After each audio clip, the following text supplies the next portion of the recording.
इंदौर में करीब 400 करोड़ की लागत से बनने वाले अहिल्या पथ को लेकर तैयारी चल रही है। वहीं इस पथ को लेकर विरोध प्रदर्शन भी शुरू हो गया है, जहां इसी कड़ी में इंदौर के ग्रामीणों ने कलेक्टर आशीष सिंह से मुलाकात कर अपनी समस्याओं को उनके सामने रखा है। जहां कलेक्टर ने ग्रामीणों की उचित मदद का आश्वासन दिया है। देखिए एक खास रिपोर्ट। इंदौर उज्जैन रोड के समीप रेवती रेंज से रिजलाय तक करीब 15 किलोमीटर तक बनने वाली अहिल्या पथ को लेकर पहले ही कई तरह के सवाल खड़े हो रहे हैं। वहीं योजना मार्ग में आने वाले क्षेत्र के रहवासी अब इस योजना का विरोध सड़क पर कर रहे हैं। इस बीच अब ग्रामीणों ने कलेक्टर आशीष सिंह से मुलाकात कर अपनी मांग उनके सामने रखी है। हम अहिल्या पथ संघर्ष समिति के तहत आए थे आज कलेक्टर साहब से। कल हम मंत्री जी से भी मिले थे, माननीय कैलाश विजयवर्गीय नगरीय प्रशासन मंत्री। उन्होंने हमको कलेक्टर साहब से और अहिरवार साहब से मिलने के लिए बुलाया था। आज कलेक्टर साहब के पास आए थे तो हमने हमारा मत रखा कि अहिल्या पथ योजना रद्द होना चाहिए। तो उन्होंने बोला, आज आश्वासन दिया कि पहले आप योजना पूरी तरह समझ लें, उसके बाद में अपन बैठ के आपके जो भी सुझाव है, नी है, आपको क्या क्या करवाना, वो करेक्शन हम करेंगे। परिवार ने 8 गाँव के लोग, रिंजड़ाई है, नेणुंद है, जम्बूड़ी है, बुढ़ानिया है, बड़ा बांगड़दा, पालाखेड़ी, रेवती, बरदरी और भरासला। उन्होंने दिया कि आप पहले अहिल्या पथ योजना समझें, उसके बाद अपन बातचीत करेंगे कि इसका क्या करना। अभी कोई डिसीजन नहीं है और हम तो चाहते हैं कि यह योजना रद्द हो। इसमें क्या है, 2 मिनट, किसानों के पास सिर्फ 20% ज़मीन है और 80% जो इन्होंने 1100 हेक्टर ज़मीन ली है, उसमें करीब 80% ज़मीन तो टीएनसी डाइवर्सन वाली है। कितनी, मतलब टोटल ज़मीन अगर ये 1100 हेक्टर लेते तो इनको मात्र 500-400 बीघे ज़मीन ही बचती है।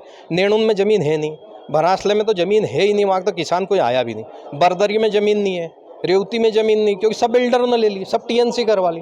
अब सिर्फ इसमें परेशान कौन है? जो वहाँ के किसान है 2, 4, 6 गाँव के, तो अब उनके पीछे लगेंगे कि हमको ज़मीन दो, हमको ज़मीन। अब हम ज़मीन दे दें इनको तो हम क्या करेंगे? और इन्होंने आईडीए ने पिछले 20 साल से हमारे यहाँ 2 योजनाएं लागू करी थी। 151 नंबर स्कीम, 169B, उसके बाद में 176 जिसका नाम TPS 10 करा।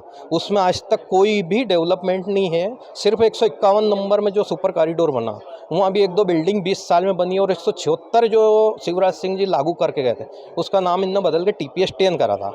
कलेक्टर आशीष सिंह ने ग्रामीणों से समस्या सुनने के बाद ग्रामीणों को उचित मदद का आश्वासन दिया है। अहिल्या पथ पे जो स्कीम का काम है, जो नोटिफिकेशन हुआ है, उसके बाद कुछ वहाँ के जो आसपास के भूमि स्वामी हैं वो आज मिलने आए थे और उनका कहना है कि उनको इसकी जानकारी अहिल्या पथ स्कीम की पूरी दे दी जाए। और उसके अलावा उनके सामने भी प्रस्ताव रखा गया कि केवल रोड की भूमि का अधिग्रहण जो है अगर किया जाए, क्या वो सेतु तैयार है, तो सेतु भी वो तैयार नहीं थे। लेकिन उन्होंने बोला है कि एक बार स्कीम को पूरा समझ के और उसके बाद उस पर विचार करके वो अपना मत इस पर रखेंगे। तो आईडीए को निर्देशित किया गया है आज उनको स्कीम के बारे में। हालांकि एक बार उनको पूरी जानकारी फील्ड पर ही सुदीप मीना जो आईडीए के अधिकारी उनके द्वारा प्रदान करी गई है, लेकिन फिर भी जो भी उनको एडिशनल जानकारी है वो आज उपलब्ध करा दी जाएगी। और मुझे लगता है बहुत अच्छी योजना है।